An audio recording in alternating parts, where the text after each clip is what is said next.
Beth was my student at Columbia Teachers College 20 years ago this year. Yes, that's a long time ago. And we've only seen each other once in that period of time. And Beth was going to be my fellow with me, teaching the writing workshop for teachers this summer.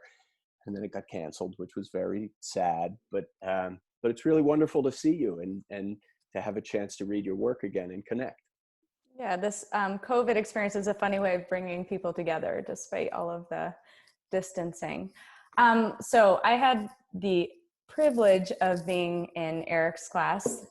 He's aging us, but yes, it was so long ago. And so I picked a piece from among a handful of wonderful writing that struck me on two levels, both as a student of Eric's, knowing the kind of teacher he was, and then as the teacher that he helped shape me into for the next 2 decades.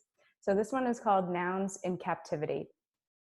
The student I teach today, this future's poet, willow wild and captured for fidgets, cares more about why and how than where and who, pounds presents onto desktops, knocks chairs and books with sneakered feet, pushes elders onto ice floes. In my mind are mountaintops. Applaud the way she stills tomorrow's air with her fingers and celebrate the ash spark memories of what once was. Thank you. Love it. I chose this just because this is sort of how I approach teaching, or tried to,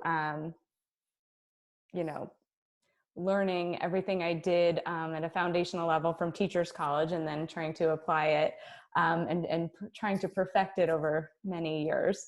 But this is really what I was always going for. This speaks to me about having kids just really engage in their learning in such a visceral, active way, like knocking chairs and pounding presents. And I can even see like Eric's students, younger students, just really engaging with their learning in this way.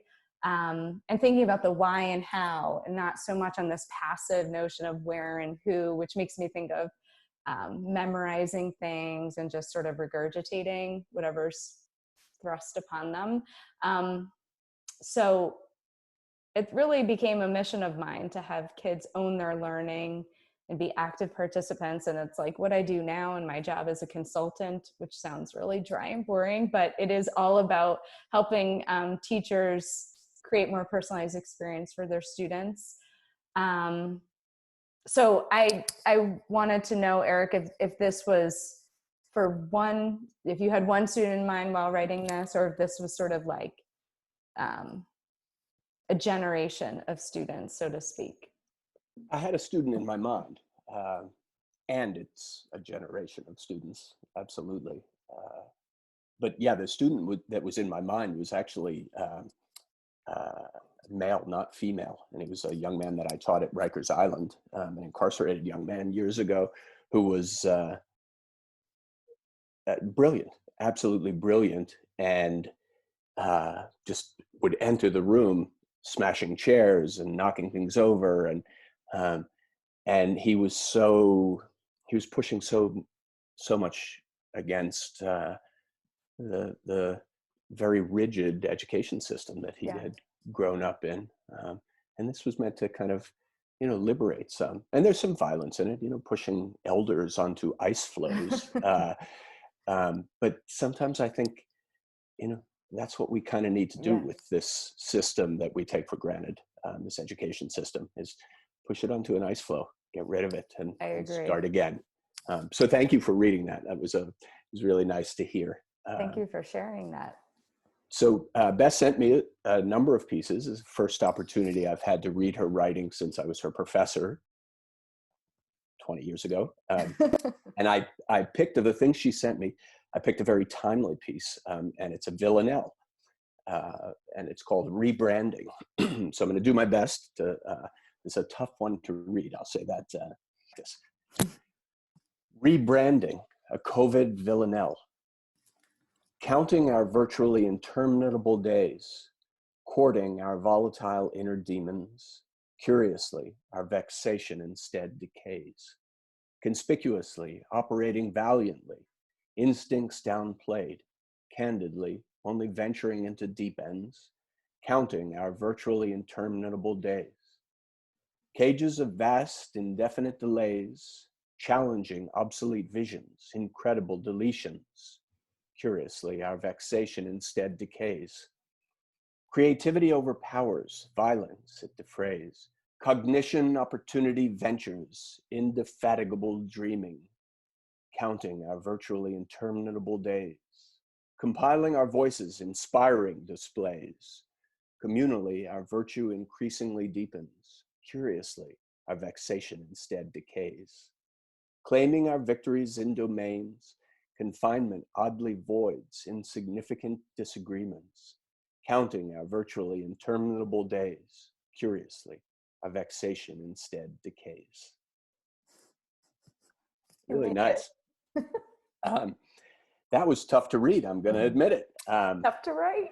And yes, so Villanelle, I mean, part of the reason I picked this is because it's such a strange form, and I haven't read many villanelles, maybe ever, but certainly for years. And the only one that I could actually think of is Dylan Thomas's famous villanelle.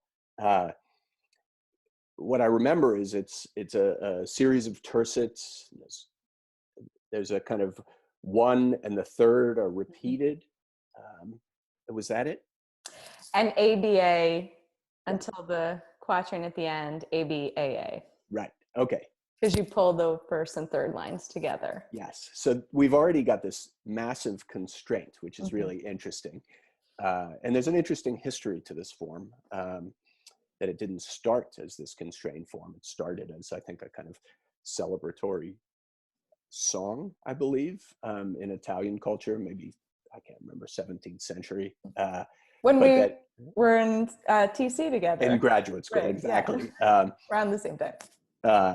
But that, yeah, it became this very tightly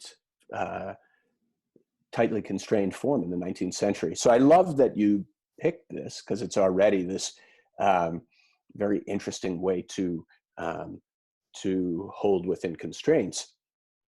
Creative constraints can be wonderful things in the classroom too. You know, I used to think in teaching that structure was this kind of impediment on freedom, and you know, creative constraint is one of the most liberating things to discover as a teacher, because it can be so helpful to students, so generative. But then you put this massive, kind of crazy constraint on top. Torture. You know, it becomes almost like a tongue twister. It's tough to read. So rebranding a COVID villanelle, COVID, not only do you have the structure of the villanelle, but every line is counting our virtually interminable days, COVID. So every one of these lines is COVID. Yeah. And it's playful. It's very, very creative. And at the same time, you're talking about something that is at points very, very serious. So you have this kind of this structure that is like a tongue twister in some ways. I used to do something like that with kids in the classroom, where I would have them take a serious article from the newspaper and rewrite either a headline or as a poem using things like overdone alliteration. It becomes a tongue twister, writing about something serious. And I do think there's a kind of opening effect that, you know, when we're surprised, when form is playful with serious content, it leaves us open. And I think it's got a little bit more of a punch. So congratulations on this. It must have been interesting to write. It sure was. Just like mirrored my COVID experience. And, you know, I think these things, these challenges that we give ourselves, these creative challenges, while we're locked inside our houses, while we are, you know, under quarantine, some of the creativity, the pockets of creativity that are being inspired, are pretty amazing. I mean, you know, everybody in my family is baking now, and, you know, half of them are knitting and, you know, and doing collage, and, you know, I've taken up gardening for the first time in my life. And So while there's this very dark side that Hmm. really is real, and there's a Hmm. lot of suffering and tragedy, there has also been some really surprising and positive things to come out of this as Yeah. well.